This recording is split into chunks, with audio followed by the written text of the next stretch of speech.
was a sunny Monday morning when a pregnant woman named Angie Newman, together with her husband, came to visit a obstetrician office after being certain that she is pregnant through a home pregnancy test. She has been married for 6 years and has a 3 and 4-year-old children at home. She also works as a drugstore clerk in a local pharmacy. Her husband, on the other hand, is a financial manager for an investment firm. Furthermore, Mrs. Newman transferred to a new obstetrician due to place immigration.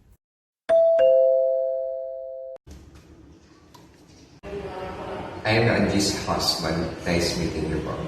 Good morning, I'm Angie Newman, and may I know if there is an OP available? Hi! I'm sorry, but right now we don't have any OB available, but I can make an appointment if you want. Do you have any records here? Oh, I'm sorry, but it's my first time here, so I don't have any records yet. But can I schedule an appointment with an OB for another day? Sure!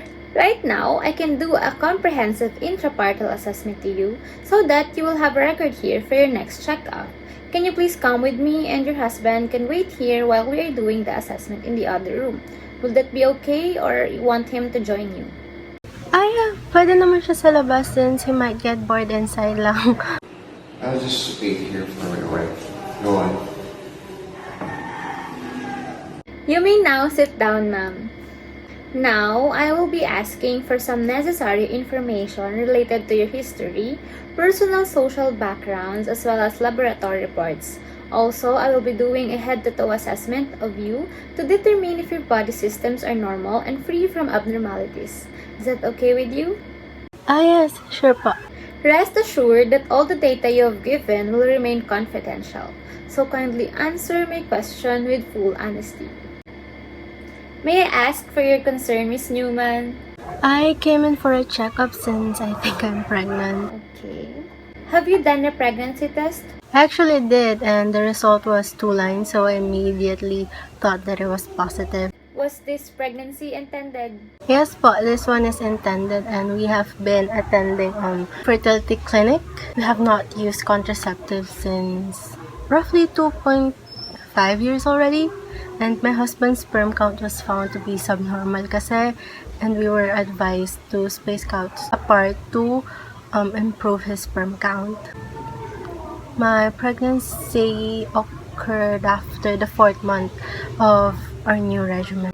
Can you please describe to me the lifestyle you're living? So about that, I think I've been standing up for long hours since I'm working at the drugstore.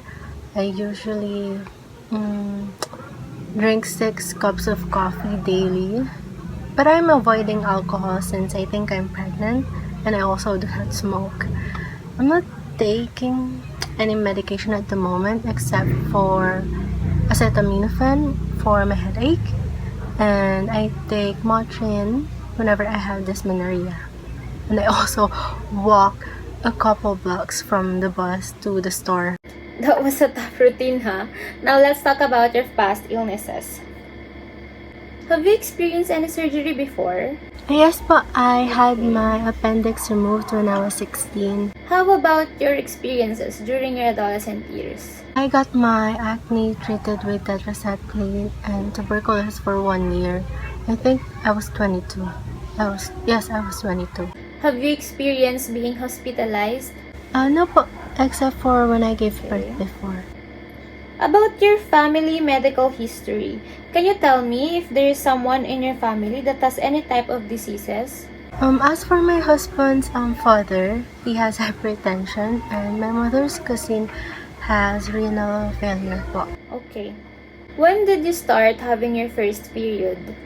I had it when I was 13. When I was 13 years old. How long is the duration of your period?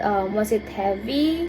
Or are you experiencing any discomfort? As far as I can remember, my cycle was 30 to 32 days with a 7-day duration of flow, and I've had a terrible dysmenorrhea. Have you tried taking any kind of pills? Yes, I have used estrogen and progesterone birth control for contraception until 2 years ago, and I've had Papa Nicolau smear negative 6 months ago. Have you been pregnant before? Yes, thrice na Okay. po actually. I've had therapeutic abortion when I was 18.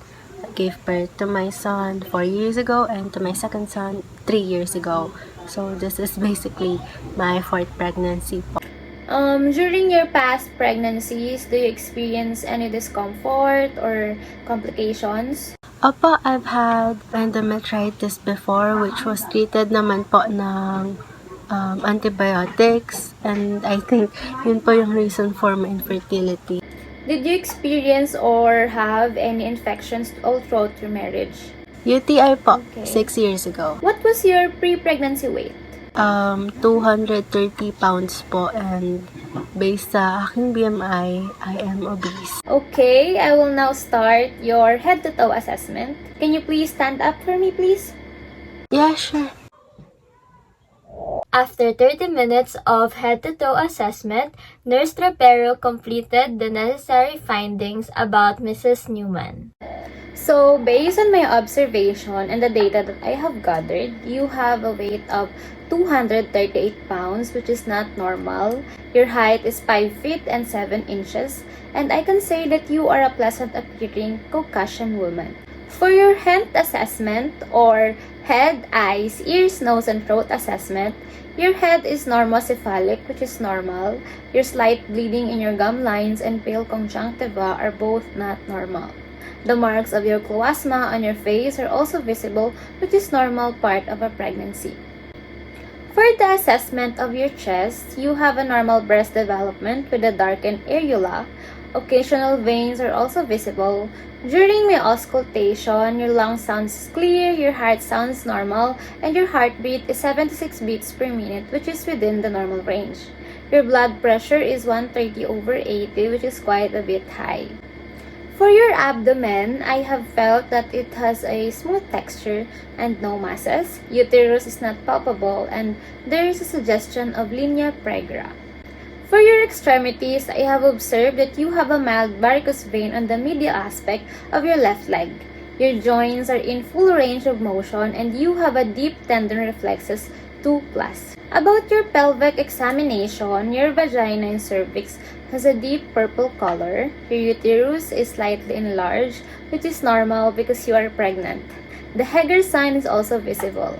Okay. Thank you for letting me know your findings po. And now, let us start your laboratory exam. Can you please come with me? Nurse Trapero and Mrs. Newman went to the laboratory room to do hemoglobin, hematocrit, and urinalysis tests. After an hour, the results of these tests are now ready for release. So, your hemoglobin results is 10 milligrams per deciliter, which is within the normal range. Your hematocrit is 39%, which is also within the normal range. For the results of your urinalysis, you are negative for protein, glucose, ketones, and bacteria.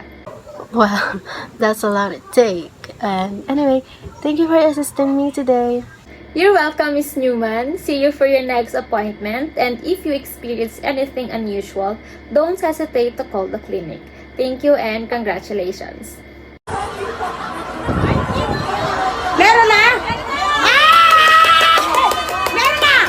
So for the study questions, Angie tells you she has noticed ankle edema after standing at her job. Her blood pressure is normal and she has no proteinuria. What action should you recommend to Angie? So it will be letter D, decrease her intake of caffeine because this causes edema. Kasi base sa kanyang personal history, nakaka-intake siya ng 6 cups of coffee daily. So yun ang kailangan i-decrease dahil ang caffeine can also cause fluid retention and low dehydration. Number 2, Angie tells you she is trying to quit smoking during pregnancy. What common effect of maternal smoking during pregnancy should you describe to Angie during health check? Of course, magkakaroon talaga ng health problems and defects si baby. Hindi may iiwasan yon. But ang pinaka-common doon is letter A, fetal growth restriction. Dito, pwedeng maapektuhan ang growth size ng baby.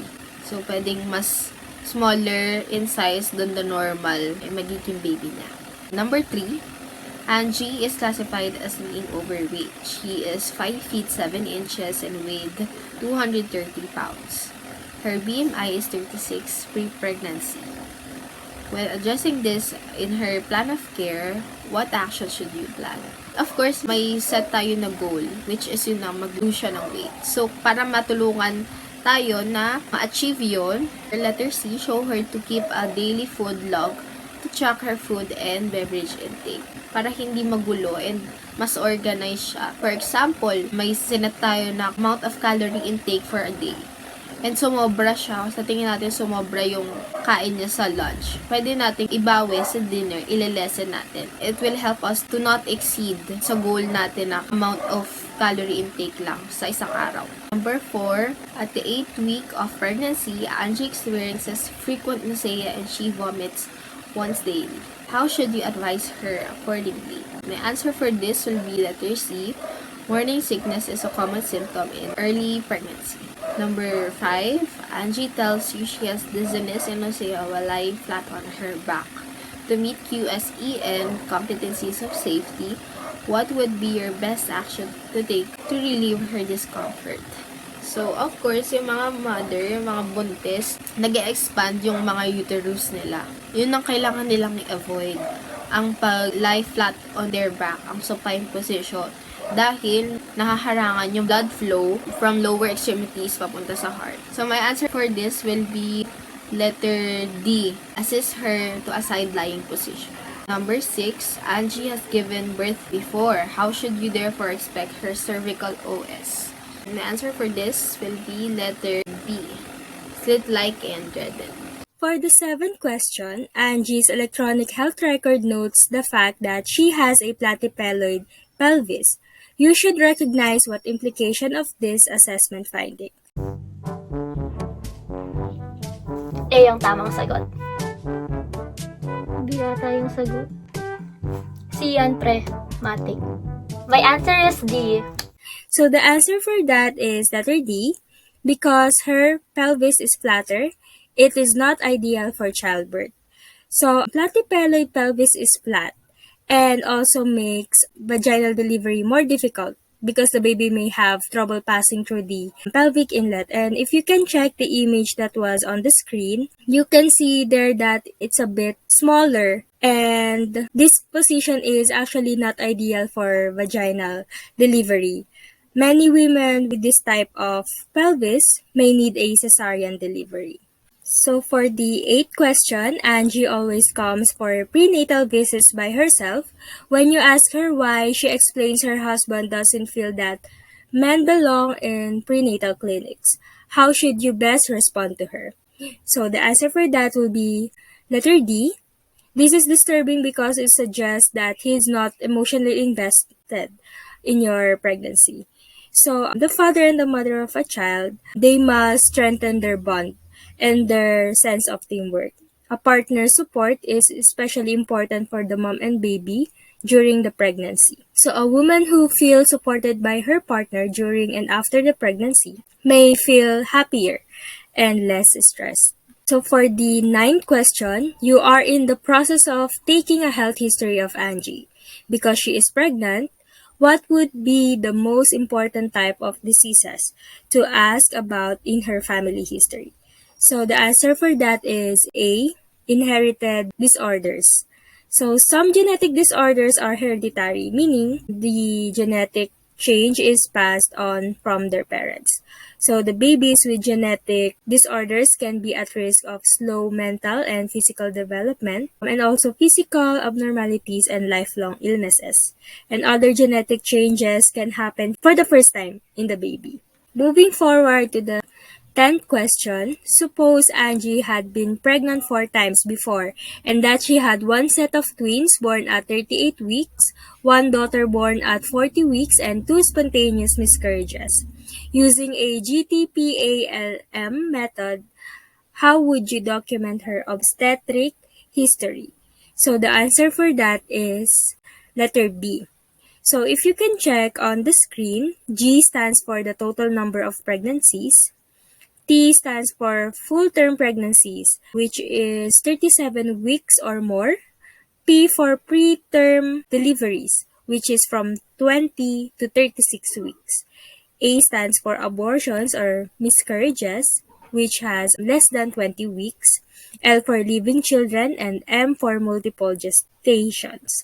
So it states here that Angie had been pregnant 4 times before, and that she had one set of twins. So that is total of 5 pregnancies. So there is 3 full-term pregnancies that includes the twins and the one daughter born at 40 weeks. So there is no preterm deliveries that will bring to 0. And she had 2 spontaneous miscarriages, which will bring to 2 abortions or miscarriages. And there will be a total of 3 living children and 1 multiple pregnancy. Moving forward to the 11th question, at 12 weeks of pregnancy, you auscultate Angie's abdomen for a fetal heartbeat. What fetal heart rate best suggests fetal health?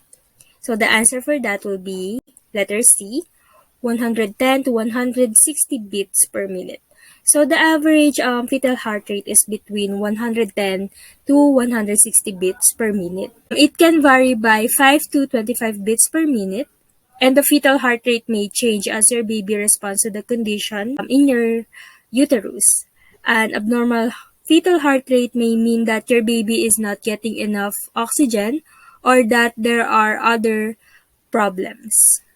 So for the 12th question, Angie has a pelvic exam and you assist the nurse midwife in placing Angie in the lithotomy position. What would be the most important safety precaution to take with Angie? The answer will be letter B. Be certain that her head is flat to avoid increased blood pressure. As we all know, in pregnancy, it is really important that to not increase the blood pressure because any changes with the blood pressure indicates a significant effect on the health condition of the mother. So high blood pressure during pregnancy. So moving forward to the 13th question, you want Angie to be aware of danger signs of pregnancy. Which of the following would you interpret as the greatest danger to Angie's and her fetus health? The answer would be letter B, blood pressure becomes elevated above 160/90. As I have mentioned earlier, any changes with the blood pressure indicates a significant effect on overall health condition. And high blood pressure during pregnancy may lead to future cardiovascular disease or having preeclampsia might increase your risk of future heart and blood vessel disease. And it may also result to a decreased blood flow to the placenta. So if the placenta doesn't get enough blood, your baby might receive less oxygen and a fewer nutrients that may lead to prematurity of the child. So moving forward to the 14th question. You are assessing Angie's genitourinary system during a prenatal visit. What would be the most important to ask in a health interview because this complaint is increasingly common during pregnancy? So the answer will be A, urinary incontinence. So many women experiences urine incontinence or urine leakage during pregnancy as the body changes throughout the pregnancy to accommodate a growing baby. The bladder can be placed under pressure and that can cause urinary incontinence. And that is normal for many women during pregnancy. Angie's past history reveals she used to take tetracycline for bad acne. You learned that she has a refill on file at her local pharmacy and is considering whether to begin a course of this antibiotic. What direction should you provide to Angie? A. It can be continued because it is not teratogenic. B. It can cause fatal long bone deformities. C. It is neutralized by high estrogen levels. D. It is ineffective during pregnancy. Letter A is incorrect because tetracycline is teratogenic. Letter C is also incorrect because it is not neutralized by high estrogen levels, and it is still dangerous for the fetus. Letter D is also incorrect because it is effective, but using tetracycline during pregnancy could harm the unborn baby. Letter B is the correct answer because tetracycline is a teratogenic, which is harmful to the fetus because it may cause long bone deformities. Tetracycline is assigned to category D by the FDA. Animal studies have revealed evidence of embryo toxicity and teratogenicity, including toxic effects on skeletal formation. For the next question, Angie reports that a cousin who is now pregnant had tuberculosis as a young adult. Based on this, what assessment would you expect to see prescribed at this woman's first prenatal visit? A PPD test for tuberculosis antibodies. B, a chest physiotherapy to relieve adhesions. C, a serum analysis for immune antibodies. Or D, a corticosterone assay for adrenal response. Letter B is incorrect because it is used for moving mucus in the lungs into the larger airways where it can be coughed to clear, and this is used for relieving adhesion in the chest. Letter C is also incorrect because this can also be prescribed during the assessment but for the whole immune antibodies.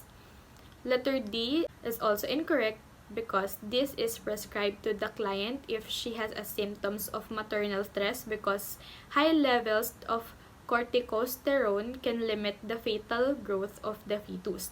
Letter A is the correct answer because PPD test for tuberculosis antibodies is needed to determine if the pregnant woman who had a history of tuberculosis have antibodies and is immune to the bacterium that caused tuberculosis, which can harm the baby after childbirth. Next question, Angie has developed brown blotches on her face. What etiology of these spots should you describe to Angie? A, an increase in thyroid hormone causes iodine to be deposited in the skin. B, an increase of melanocyte-stimulating hormone causes increased pigment. C, glucose from decreased insulin causes carbohydrate crystals in the skin. Or D, deposit from the fat because an elevated cholesterol level accompanying pregnancy. Letter A is incorrect because it is not related with the brown blotches. Low thyroid hormone or hypothyroidism causes fish scales like thickening of skin that is rough and dry. The skin on the hand and feet can turn yellow and the hair on the eyebrow can fall out. Other hair becomes coarse and brittle and the nail break easily. Letters C and D is not relevant with the blotches, and letter B is the correct answer because melanocyte stimulating hormone play a key role in producing colored pigmentation found in the hair, skin, eyes, and eventually gives brown blotches on her face. This can occur as result of long time of exposures in the sun. Which of the following pelvic measurements for Angie would best suggest that Angie's pelvis is adequate for a vaginal birth? A, diagonal conjugate diameter of 10.5 cm. B, an ischal tuberculosis diameter of 7 cm. C, a cervical diameter of 4 cm or larger. Or D, a vaginal length longer than 10 cm. Letter B is incorrect because the diameter of the ischal tuberculosis is too small for the baby to pass through. Letter C and D is incorrect because it is not included in the pelvic measurement. Letter A is the correct answer because it should be diagonal conjugate diameter of 10.5 cm because it is the distance between the sacral promontory and a point slightly below the upper inner margin of the symphysis pubis, where the shortest diameter of which the fetal head must accommodate to descend successfully through the pelvic inlet. The narrower shape of the android pelvis can make labor difficult because the baby might move more slowly through the birth canal. For the next question, you schedule Angie for continuing prenatal care in collaboration with her nurse midwife. Which assessments are routinely done at all prenatal visits? Select all that apply. A. Pelvic examination. B. Fetal heart rate. C. Sonogram for fetal health. D. Blood pressure determination. Letter A is incorrect. Doctor performed pelvic exam during pregnancy to look for abnormalities and infection. This is only necessary for first checkup and if the woman is nulligravida. A nulligravida is a woman who's never been pregnant.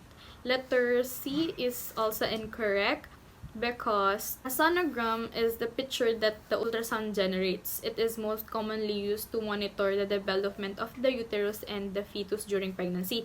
This is only done if necessary or in the 20th week of pregnancy.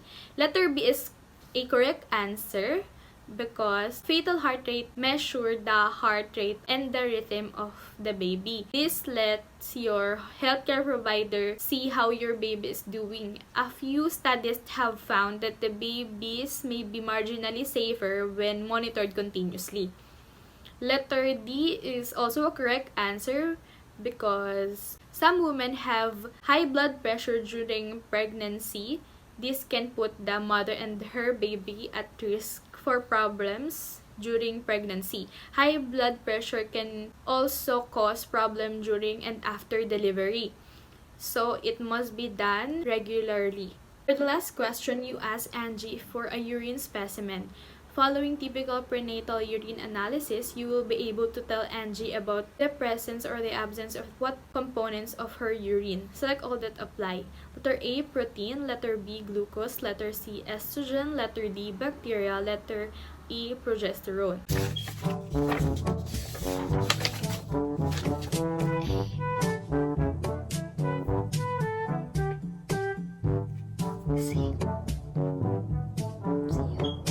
B. Letter C, estrogen, and letter E, progesterone, is incorrect because it is not applicable for a typical prenatal urine analysis. Letter A, protein, is correct because urine is tested for proteinuria, protein in a urine. Letter B is also correct, glucose. Glycosuria is a glucose in the urine. Letter D is bacteria, is also correct. Nitrites is a bacteria in the urine, and the pyuria is white blood cells in the urine suggesting an infection. After reading and understanding the case scenario given, we have established 2 nursing care plans, and this is the first one. Assessment. For the subjective data, the client verbalizes, "I think I'm pregnant." Next, the patient is experiencing symptoms of intended pregnancy. The third one, 24-hour dietary recall nutrition history, reveals a diet low in protein and possibly iron. For objective data, first one, the patient is G4P2 or Gravida4 Para 2, meaning she had 4 pregnancies and 2 live births. Also, she have undergone 1 abortion. Next, the client is obese with a weight of 238 pounds or 108 kilograms. Third, height is 5 feet and 7 inches. Next, heart sounds is normal with 76 beats per minute.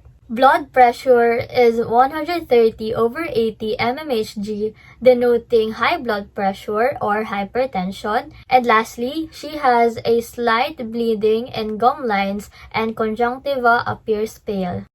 So, for our diagnosis, we have imbalanced nutrition, less than body requirements related to insufficient dietary intake as evidenced by high blood pressure, pale conjunctiva, diet low in protein and iron. Planning. For short-term goal, after 3 hours, the patient will be able to verbalize her understanding about the dietary needs of her body. Next, we have long-term goals. After 24 hours, the patient will regain the lost vitamins in her body. Also, pinkish conjunctiva and normal blood pressure will appear. Then, after 1 week, the client will demonstrate behavior and lifestyle changes to regain and or maintain appropriate weight. So, for the intervention, we have 3 categories. First is the independent intervention, second is the collaborative intervention, and third is the dependent intervention. For the independent intervention, first is monitor vital signs of the patient, especially her blood pressure. And the rationale behind that is that we want to prevent the occurrence of any complications in her pregnancy. Second independent intervention is to assess the patient's nutritional status, the condition of her hair and nails, and also her weight. And the rationale behind that is we want to establish guidelines and plans about the patient's dietary needs. Third intervention is to provide information to the patient about the normal weight during the pregnancy and to explain the risk of having an abnormal weight during pregnancy. The rationale behind that is we want to plan helpful dietary routines for the case of the patient because the underweight patient needs to have a diet that is high in calories, while the obese patient should avoid dieting because it puts the fetus at risk for ketosis. Next intervention is to discuss orally and in written forms all the actions of the drug that is prescribed by the obstetrician. The rationale behind that is we want to give the patient an idea on how the drug works. Next is explore lifestyle factors such as specific eating habits, the meaning of food to the client, and individual food preference. And the rationale behind that is we want to identify practices that may need to be corrected and provide insight into dietary interventions that may appeal to clients. Last in the list of independent intervention is to assist or encourage oral care before and after meals and at bedtime. Encourage the patient to brush more gently.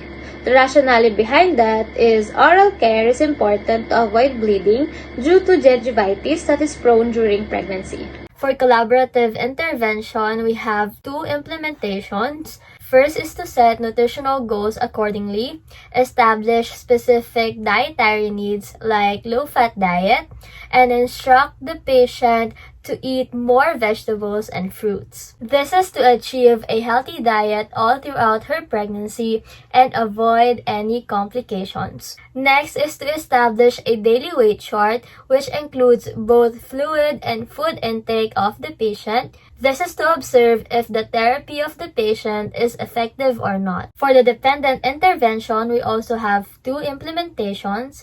One is to consult with the client's physician about the time and dosage of medication for her vitamins and minerals. This is to ensure the right dosage and effectiveness of medication to the client's health. Second, consult with a dietitian or nutritional support team as necessary. This is to ensure that the right amount of nutrients are taken in by the patient and are effective for long-term needs. And for our evaluation, the goal was met as evidenced by the patient being able to receive proper nutrition and display normal vital signs. For the nursing care plan number 2, for the assessment, subjective data, our patient admits to drink 6 cups of coffee daily. She stands for long hours, and in her 24-hour week call for diet, it reveals a diet low in protein and possibly iron. The objective data are that the patient is obese, weighing 238 pounds and standing 5'7". Her blood pressure during the examination is 130/80, and her heart sounds is within normal range, which is 76 beats per minute. And it also revealed that she has a mild varicose vein on the medial aspect of her left leg. Our diagnosis for this: risk for ineffective peripheral tissue perfusion related to decreased peripheral blood flow, as evidenced by the mild varicose vein on the medial aspect of the left leg, and the recorded blood pressure, which is 130/80. For the planning, our short-term goal is to improve understanding of the client with their current condition, and after 8 hours of implementing nursing intervention, the patient will be able to verbalize her concerns and queries about her condition to make herself feel much better. So for the first independent intervention, is to assess the client's clothing. This is to remove the restrictive articles of clothing that could hinder the blood circulation of the client. Second is assess the skin color, temperature, and moisture to check the changes on the reported site of circulation. This is to determine the location and the type of perfusion problem. Next is to measure the capillary refill of the extremities. This is to check the adequacy of systemic circulation. Next is we have to educate the client on the importance of nutritional and fluid status. This is to know if there is protein energy malnutrition that can make ischemic tissues more prone to breakdown. Dehydration can lead to reduced blood volume and compromise peripheral circulation. Discuss relevant risk factors such as obesity for a good tissue perfusion. This is to have the patient create informed decisions about remediating risk factors and committing to lifestyle changes. This give the client general knowledge about the advised nutritional intake. This is to have the client understand the risk factors if the required nutrition is not met. Collaborative intervention is to refer to the nutritionist. This is to create a personalized diet according to the needs of the client. Second is to refer the client to the obstetrician for a thorough checkup. This is to confirm the current condition of the client in terms of reproductive health and physical status. First in the dependent intervention is the administration of fluids, electrolytes, nutrients, and oxygen. This is to promote optimal blood flow and function. Second is thorough explanation to proper intake of nutrients based on the given diet.